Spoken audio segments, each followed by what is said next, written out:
मैंने चुनाव में घोषित करी 2 करोड़ की संपत्ति, आज आप कह रहे हैं 5 करोड़ की संपत्ति हो गई है ना। जो नहीं, वो आप मार्केट वैल्यू, वो आप मार्केट वैल्यू के हिसाब से कह रहे हैं कि 20 करोड़ की हो गई, 50 करोड़ की हो गई, 100 करोड़ की हो गई। वो नहीं है विषय, ये नहीं है विषय। ये है कि जो मेरी संपत्तियां हैं, और एक चीज लास्ट में आपको और बता दूं कि 1 करोड़ 25 लाख रुपए का मेरे पास लोन भी है। 1 करोड़ 25 लाख का लोन भी ले रखा है मैंने, वो भी आप निकाल सकते हैं उसको भी। तो और उसके बाद मेरी पत्नी नौकरी करती है, मेरी बेटी जो है, जिसके लिए हमारे मित्रों ने भी बहुत आरोप लगाए, मेरी बेटी इस समय लंदन में, वो वहाँ जॉब कर रही है। मेरा बेटा भी जो है एमटेक है, वो भी काम धंधा कर रहा है। तो इस तरीके से आप ये मत कहिए कि मेयर की जो है कोई सैलरी नहीं है तो मेयर के पास पैसा कहाँ से आ रहा। तो मेयर के जो बच्चे हैं, मेयर का जो परिवार है, वो काम धंधा कर रहा है, उससे मेरी इनकम हो रही है। और मैं अपने, देखिए हर आदमी जो है अपने भविष्य के लिए जो है कुछ ना कुछ इन्वेस्टमेंट करता है, या तो बैंक में रखता है या जमीन लेता है। तो हमने जमीनें ले दी तो क्या गुनाह कर दिया क्या। तो मेरे संपत्तियों के बारे में जो मैंने चुनाव घोषणा पत्र में अपनी संपत्तियां दिखाई थी, और उससे लेकर आज तक की संपत्तियां मेरी सारी जोड़ दी गई।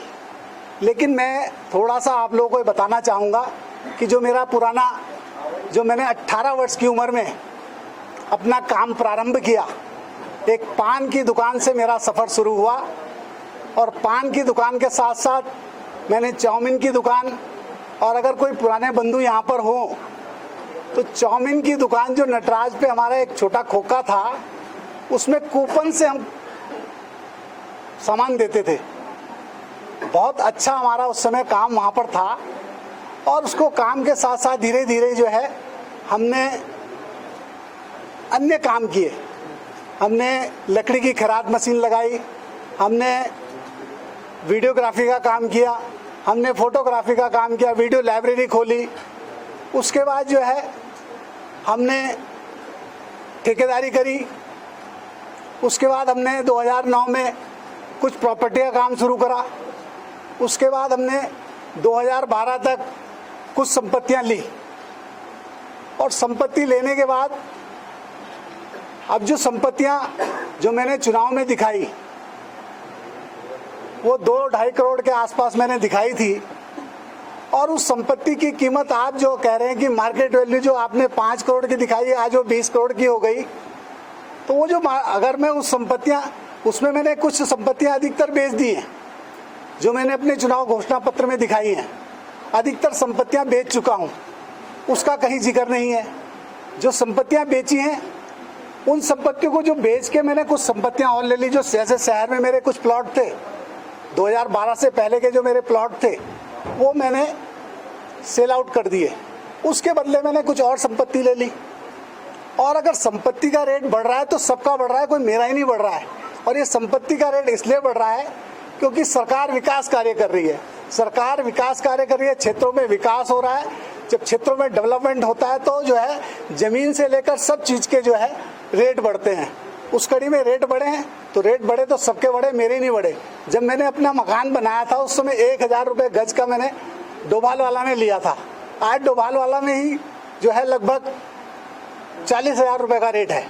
तो उस समय तो मैंने जो अपनी दिखाई है 2-2.5 करोड़ की दिखाई है। लेकिन आज अगर मैं अपने मकान की मार्केट वैल्यू लगाने लगूँ तो 2-2.5 करोड़ का तो मेरा मकान ही मकान हो गया। तो इसलिए मैं आप सब लोगों से मीडिया के सामने ये बताना चाहता हूँ कि जो मेरी संपत्तियाँ थी, कुछ संपत्तियाँ मैंने बेची है, कुछ मैंने खरीदी है। ये मेरा विषय था। अगर इसमें कुछ आप कुछ कहना चाहें तो आप मुझे बताइए।